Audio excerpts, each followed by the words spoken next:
It's Mozaun McKibben here again, and I'm going to show you real quick how to hold a rope when you're riding and throw a rope like at the dummy. So we've got a dummy set up out here in the arena, and we're just going to rope it.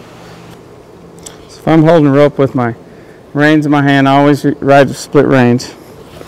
I'm going to have my finger between the reins, my coils in my left hand, the tail of my rope on the left side, my loop on the right side.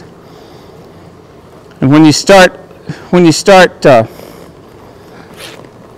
swinging rope, I want to have between my hand and my coils just about arm's length right there from the middle of my body, where that is. That gives me enough room when I pick my rope up and feed it. Still gives me enough room to move my horse around, but not have too much rope there in between. I want to train my horse to stand here and not move while I'm swinging my rope and throwing it. This is a 3-year-old colt.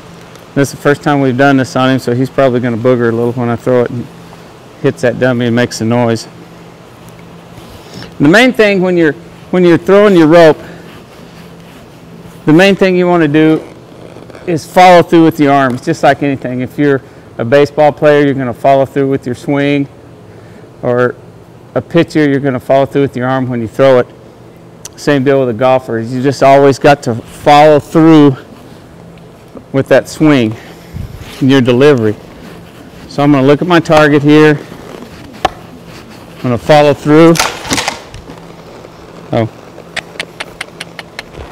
Second thing, anytime you're roping in the arena or outside or anywhere, whether I'm roping a dummy like I am now, or if I'm roping a live cow, the main thing that I want to do is put myself in position.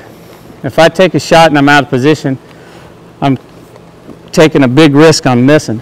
So anytime I rope, I'm going to put myself in position. So when I'm roping this dummy, I want to be to the left of the cow with a clear view of my target and with it in range. So I'm going to be right here, swing my rope. When I'm roping, you can't throw a rope sitting flat down on your butt. So when you're roping a cow, it's harder to do on the dummy because you're standing still. But when you're roping a cow, I want to stand up in my stirrups. I'm going to put more weight in my left stirrup than I have in my right. I'm going to draw my right shoulder back to where when I deliver it, I have some power with it. So it's just like if you were sitting on the fence or sitting on a chair and trying to throw a rock, you can't do it. But if you stand up and you rear your right arm back and throw and follow through with your throw, you're probably going to be successful and get a lot more distance.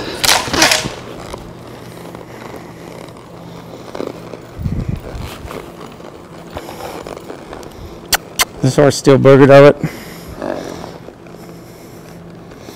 I like to, if my horse is scared of something, I make them put their nose on it and touch it. And as soon as they do, I'll pet them. Same with the dog. When I'm training the dog, it's the same thing.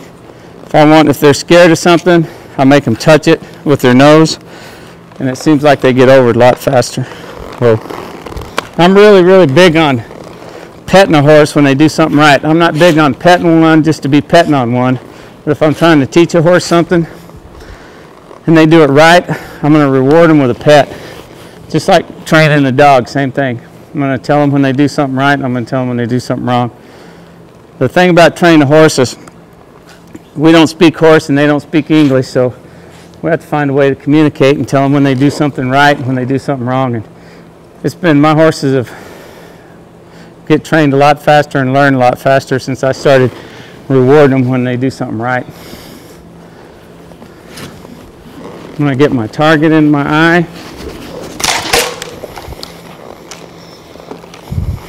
So that's kind of the basics of swinging a rope, how to pick one up, coil it up, put it in your hand and swing it and deliver it.